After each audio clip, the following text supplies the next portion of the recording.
हम जब 91 of 100 law form से काम करते हैं, why would you work with us? बस दे रियलाइज कि यार इनके पास 16 इंस्टीट्यूट्स हैं, इतने स्टूडेंट्स हैं, और हमने सबसे ज़्यादा प्रैक्टिसिंग लॉयर्स जनरेट किए। हमारा यूनिवर्सिटी ऑफ लॉ वो कह रहे हैं कि हम चाहते हैं बेस्ट ऑफ लॉयर्स आए हमारे पास, ताकि हम वो एक सिस्टम वर्ल्ड में लेके आ सकें। बच्चा लॉयर पढ़ता है ना, उसके लिए वो ग्लोबल एक माइंडसेट आना बड़ा इंपॉर्टेंट है। जो बच्चा वहाँ से लेके आया, जो यहाँ पर आएगा, वो एक डिफरेंस लेके आएगा लॉ कम्युनिटी, जो हमारी इंडिया में रिक्वायरमेंट है। और जो इंडिया में तो आगे रियलिटी देखता कि नहीं, आपको ना चलेगा ये। अगर आपको इनमें से किसी भी कंट्री में जाना है और आपको पता करना है कि आपके वीज़ा चांसेस कितने हैं, कितनी परसेंटेज चांसेस हैं कि आपका वीज़ा यहाँ से आ जाएगा या नहीं, तो नीचे लिंक दिया गया है to check your visa chances score. वहाँ पे आप जाके देख सकते हैं। Within 60 seconds there are 5 to 7 question जो आपको आंसर करने हैं। वो अगर आप आंसर्स लिखते हैं तो वी विल टेल यू कि आपकी प्रोफाइल एलिजिबल है या नहीं है और कितना परसेंट चांस है, और अगर आपके एलिजिबल नहीं है तो वो aspects you have to work on, जिससे आपको पता चल जाएगा कि ये 3-4 चीज़ों पे आपको इम्प्रूवमेंट की ज़रूरत है, and you will get your visa eligibility checked. तो आपको उस चीज़ का बेनिफिट इसके बाद में लेना चाहिए।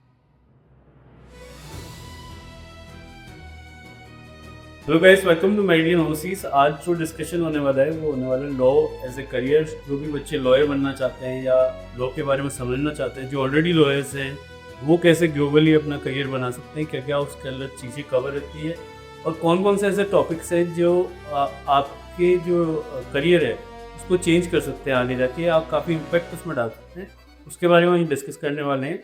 और हमारे साथ यूनिवर्सिटी ऑफ लॉ से रिप्रेजेंटेटिव भी हैं।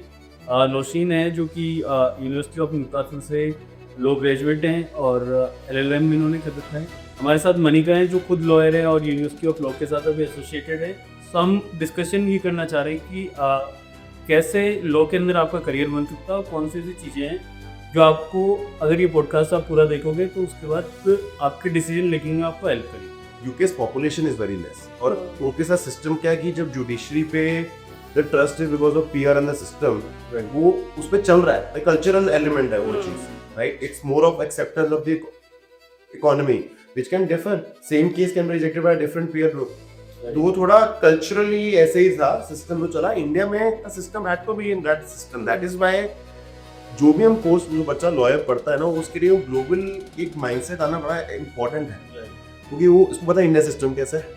अब वो यूके गया, वापस ने ये थॉट समझा, मुझे मनिका वाला थॉट कि अब मैं तो यहाँ पर पीयर ही डिसाइड कर देते हैं, पर जो वो इंडिया में आता है आगे रियलिटी देखता है कि नहीं, आपको ना चलेगा ये चीज। तो ये ग्लोबल एक्सपोजर मिलने से, स्पेशली बिकॉज इन सिंक है अल्टीमेटली फाउंडेशनली लॉ, उस बच्चे को यहाँ पर आके भी वो सॉलिसिटर बैरिस्टर वहाँ पे नहीं रुकना चाहता और यहाँ पर आके वो एडवोकेट और वकालत पूछ सकता है, उसको एक्सपोजर बहुत जो मिला है ना, वो एक चैनल। अब देखो, जो बच्चा वहाँ से लेके आया, जो यहाँ पर आएगा, वो एक डिफरेंस लेके आएगा लॉ कम्युनिटी, जो हमारी इंडिया में रिक्वायरमेंट है। जितने भी हम हाई कोर्ट, सुप्रीम कोर्ट, जितने मैं नर्सिंग यूनिवर्सिटी से लेके टॉप इंस्टीट्यूट के स्टूडेंट्स से मिला हूँ, सबको एक इनोवेशन चाहिए लॉ में करियर एक्सेल करने की। तो ये जो एक्सचेंज है ऑफ आज के 21st सेंचुरी में ऑफ दिस प्रोग्राम्स की, क्योंकि हिस्ट्री इतनी स्ट्रॉन्ग थी लॉ की, makes a lot of sense कि यहीं को वहीं रुक जाओ, अगर करियर स्ट्रॉन्ग बन गया, ये तो वापस आ जाओ इंडिया, तुम्हारा डिग्रेड नहीं होएगा, तुम्हारा अपग्रेड ही होएगा।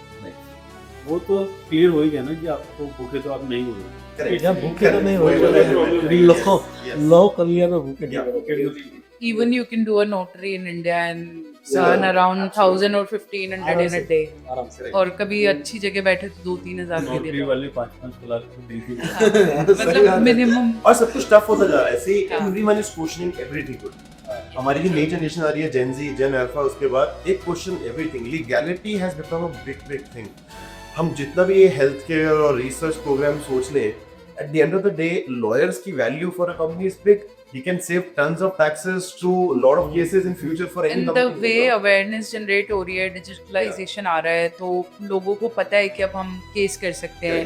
फॉर एग्जांपल, इस पानी की बोतल में आज कुछ निकला है, Yes. तो मुझे पता है मैं केस कर सकती हूँ। Yes. पहले लोग इतना नहीं करते थे, पहले थे अच्छा चलो ठीक है, फेंक देते दूसरी लोग। ये तो थोड़ा लॉयर्स का नोटिसाइड है, बट जितने भी रिफॉर्म्स आए हैं, lawyers are big part. Absolutely. Sure. I always relate with enlightenment as a word. You know, Lord Buddha वाला मुझे feeling आती है lawyers को देख के, because that journey of change actually starts with a lawyer only. जितना मर्जी वो थॉट में, डिस्कशन में डाल लो, जब तक वो लीगैलिटी में चेंज नहीं होगा तब तक चेंज आएगा ही नहीं। किसी भी सिस्टम में देख लो, एजुकेशन देख लो, GST एक्ट देख लो, हमारे प्राइम मिनिस्टर कुछ भी बोल लें, ठीक है, जब तक वो जीएसटी बिल पास नहीं होगा तब तक नहीं आए। नहीं। So that power is very very strong. और इसी चीज के लिए so even in our system, हम जब 91 ऑफ 100 लॉ फर्म से काम करते हैं, why would you work with us? बस दे रियलाइज कि यार इनके पास 16 इंस्टीट्यूट्स हैं, इतने स्टूडेंट्स हैं, और हमने सबसे ज्यादा प्रैक्टिसिंग लॉयर्स जनरेट किए हैं। तो वो एक वो जर्नी बन गया कि अब सर ये इंस्टीट्यूट नहीं है, ये एक इकोसिस्टम है। हमारा यूनिवर्सिटी ऑफ लॉ को नहीं चाहिए रिक्रूटमेंट्स के लिए एफर्ट, वो कह रहे हैं कि हम चाहते हैं बेस्ट ऑफ लॉयर्स आए हमारे पास, ताकि हम वो एक सिस्टम वर्ल्ड में लेके आ सकें। तो मेरा vision with Ehsan Malika in this stage is not to come around in India and recruit, but to find those people who think कि law journey passion will help them grow there. तो वो आ गया नेक्स्ट स्टेप है recruitments in law for us.